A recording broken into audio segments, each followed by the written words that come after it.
CapCut บนเวอร์ชันเว็บไซต์มีเครื่องมือที่ให้เพื่อนๆสร้างภาพด้วย AI ง่ายๆโดยไม่กี่ขั้นตอนแถมเอาหน้าของตัวเองไปใส่ได้ด้วยในคลิปนี้ไปทำด้วยกันครับ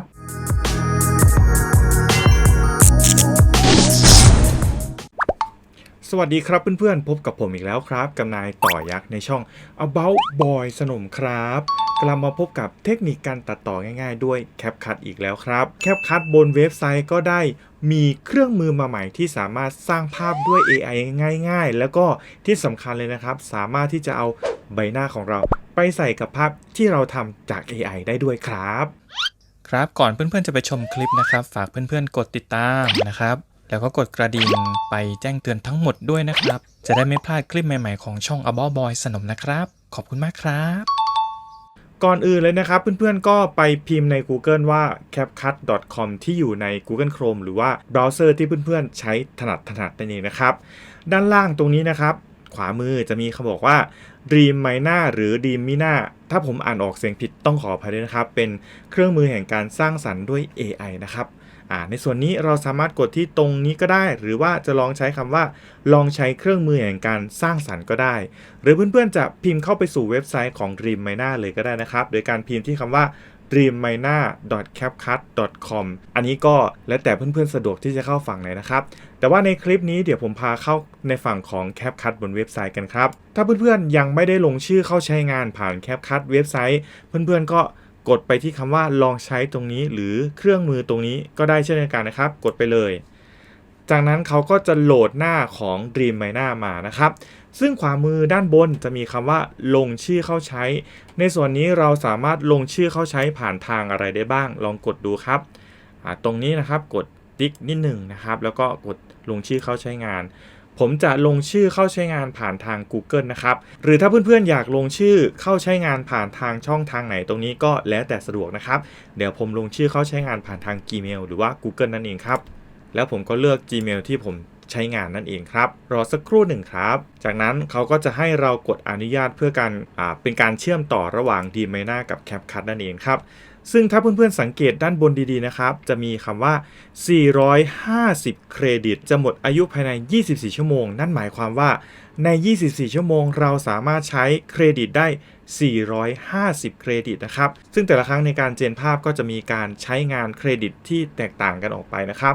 เราเริ่มต้นใช้งานอย่างนี้ครับมาตรงที่คำว่าข้อความเป็นรูปภาพตรงนี้ได้เลยนะครับซึ่งขวามือจะมีคำว่าสร้างวิดีโอกับสร้างเพลงในส่วนนี้ยังเป็นเบต้าอยู่เดี๋ยวก็จะมาให้เพื่อนๆได้ใช้งานในไม่ช้านี้นั่นเองครับเดี๋ยวเราไป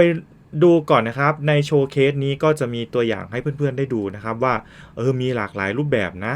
เดี๋ยวถ้าเพื่อนๆอยากได้ในส่วนของใบหน้าให้เลือกที่คำว่า Portrait นะครับก็จะมีในรูปแบบของรูปคนให้เลือกเยอะแยะมากมายเนาะอันนี้เป็นตัวอย่างนะครับซึ่งในตัวอย่างจะมีลักษณะของพร้อมมาด้วยผมยกตัวอย่างเป็นภาพนี้นะครับกดเข้าไปด้านขวาจะมีพร้อมรูปภาพตรงนี้นะครับเพื่อนๆสามารถกดคัดลอก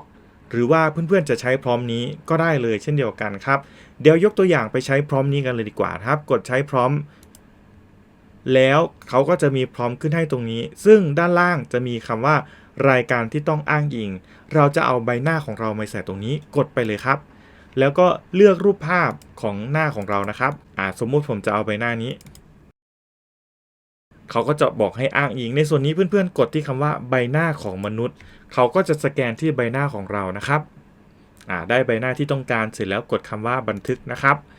ด้านล่างนี้นะครับเพื่อนๆก็สามารถที่จะกำหนดคุณภาพได้ผมก็กำหนดไปที่คุณภาพแบบสูงสุดไปเลยนะครับซึ่งอัตราส่วนของภาพมีให้เพื่อนๆได้เลือกใช้ค่อนข้างมากมายรวมถึงสามารถกำหนดขนาดได้ด้วยนะครับในภาพนี้ผมจะกำหนดเป็น3:4เป็นเหมือน Portrait แนวตั้งนะครับเสร็จแล้วตรงนี้นะครับเพื่อนๆสังเกตดีๆครับจะบอกว่าสร้างด้วยเครดิต16เครดิตนะครับ1วันเราใช้450แล้วก็กดไปได้เลยนะครับกดปึ้งแล้วก็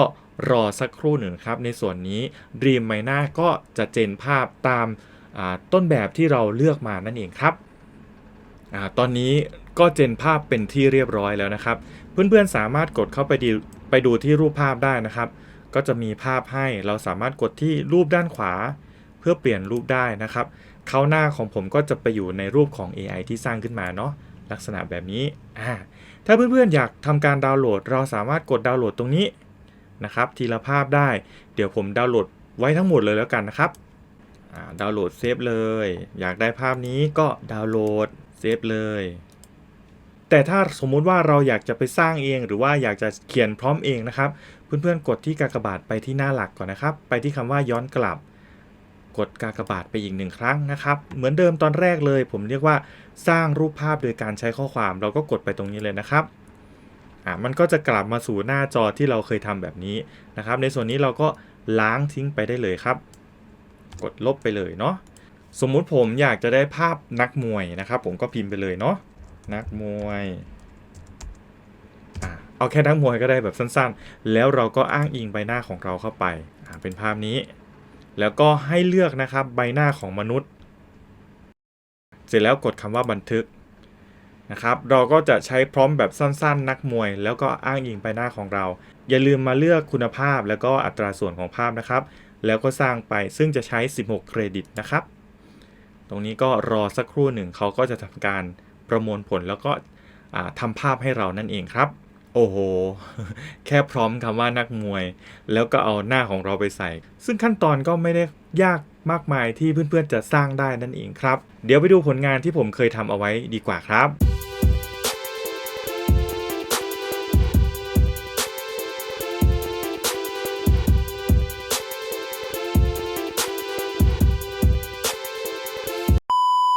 เป็นยังไงบ้างครับเพื่อนๆสำหรับการสร้างภาพด้วย AI ที่อยู่ในเว็บของ CapCut เพื่อนๆก็ลองเอาไปประยุกต์ใช้นะครับหรือถ้าเพื่อนๆสามารถเขียนพร้อมที่มีความละเอียดก็สามารถใส่ได้หรือถ้าเพื่อนๆมีช่องทางสำหรับการดาวน์โหลดพร้อมแล้วลองเอามาประยุกต์ใช้ในเว็บของ Dreamina ที่เป็นส่วนของ CapCut ก็ได้ด้วยเช่นเดียวกันครับหวังว่าคลิปนี้จะเป็นประโยชน์ไม่มากก็น้อยนะครับถ้าชอบก็อย่าลืมกดไลค์